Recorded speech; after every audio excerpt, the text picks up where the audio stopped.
Herkese merhabalar, ben Tuğba, kanalıma hoş geldiniz. Bu videoda sizlere çok basit bir şekilde yapabileceğiniz üzümlü ve şekerli kruvasanlar tarifi vereceğim. Ve tarife başlıyorum. Yoğurma kabına bir paket kuru mayayı döküyorum. Bir paket vanilya, yarım su bardağı kadar 80 gram toz şeker, bir yemek kaşığı bal, 1 adet yumurta ve 1 yemek kaşığı da yoğurt ekliyorum. Yarım çay bardağı 60 ml sıvı yağ ekledim. İlk olarak bu malzemeleri güzelce karıştıracağım. Karıştırdım. Tam 300 ml ılık süt ekliyorum. Yani 1,5 su bardağı süt ekledim. Güzelce şeker eriyene kadar karıştırdım. Ve ununu ekliyorum. 5,5 su bardağına yakın un kullandım. 1 tatlı kaşığı kadar da tuz ekledim. Lütfen ununuzu kontrollü ekleyin. İlk olarak kaşıkla karıştırdım. Şimdi kaşığı çıkarıp elimle yoğurmaya başlıyorum. Hamurunuzu yoğururken biraz böyle ele yapışan bir kıvamı olacaktır. Lütfen elime yapışıyor diye un eklemesi yapmayın. Hamurunuzu yoğurdukça o yapışmalar elinizden gidecek ve bu şekilde güzel, yumuşak bir hamur elde edeceksiniz. Hamur gayet güzel oldu. Ve şimdi mayalanması için kapağını kapatıyorum. Ilık bir ortamda en az 2 saat mayalanmaya bıraktım. Ve 2 saatin ardından hamurum gayet güzel mayalandı. Hamurun biraz havasını alıyorum.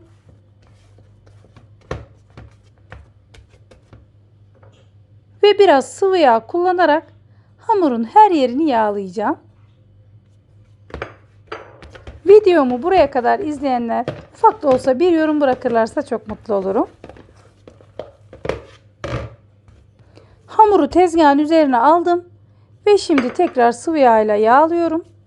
Böyle hafif elimle genişlettim. Ve 250 gram kuru üzümü daha önceden yıkadım ve peçetenin arasında kuruttum. Bu şekilde hamurumu üzümle tekrar güzel bir karışım olana kadar iyice yoğuracağım. Hamurla üzüm gayet güzel karıştı. Ve şimdi tekrar sıvı yağ kullanarak hamurumu elimle 60-65 santim çapında güzelce açacağım. Ve elimle videoda gördüğünüz gibi büyüttüm. Ölçüsünü de sizlere gösteriyorum. Dediğim gibi 60-65 santim çapında açabilirsiniz. Şimdi kruvasanlarımı hazırlamaya başlıyorum. Bir bıçak da kullanabilirsiniz. Böyle benim gibi bir ruletle de kesebilirsiniz. Hamurumu bu şekilde üçgen parçalara kesiyorum. Uç kısımlarını da bu şekilde videodaki gibi böyle 2'şer santim kalınlığında kestim. Ve kruvasanlarımı bu şekilde hazırlıyorum. Çok basit, kolay ve inanın çok ama çok lezzetli bir tarif. Bu şekilde kruvasanlarımı hazırlıyorum. Yağlı kağıt serili tepsiye dizdim hepsini. Ve üzerini kapatıp bir 20 dakika tepsi mayası için bekledim.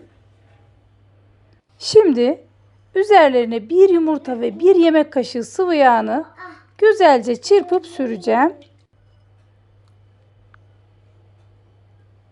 Lütfen her yerine gelecek şekilde güzelce sürün. Videolarımı beğeniyorsanız lütfen kanalıma abone olmayı unutmayın. Ve ayrıca bana destek olmak için videolarımı paylaşıp yorum yaparsanız çok mutlu olurum. Kruvasanlarım pişmeye hazır. 185 derece önceden ısıttığım fırında yaklaşık 15-20 dakika, yani üzerleri bu şekilde kızarana dek pişirin lütfen. ve harika görünüyorlar. İnanın tadına bakmak için sabırsızlanıyorum. Kruvasanlarım soğuduktan sonra sizlere iç kısmını kesip göstereceğim. Ve kruvasanlarım soğudu. Daha yakından bakabilirsiniz. Gayet güzel ve lezzetli görünüyorlar. Yumuşacık oldu.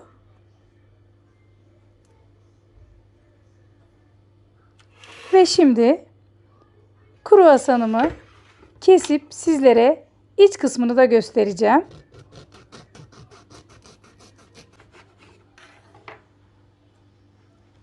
İşte final. Bu görüntü benim konuşmama gerek bırakmıyor. Sizler de mutlaka deneyin. Lezzetine bakın ve bana yorumlarınızı yazın lütfen. Videomu paylaşmayı ve beğenmeyi unutmayın. Sizlerle yeni videoda görüşmek dileğiyle. Hoşça kalın, afiyetle kalın. Her şey gönlünüzce olsun.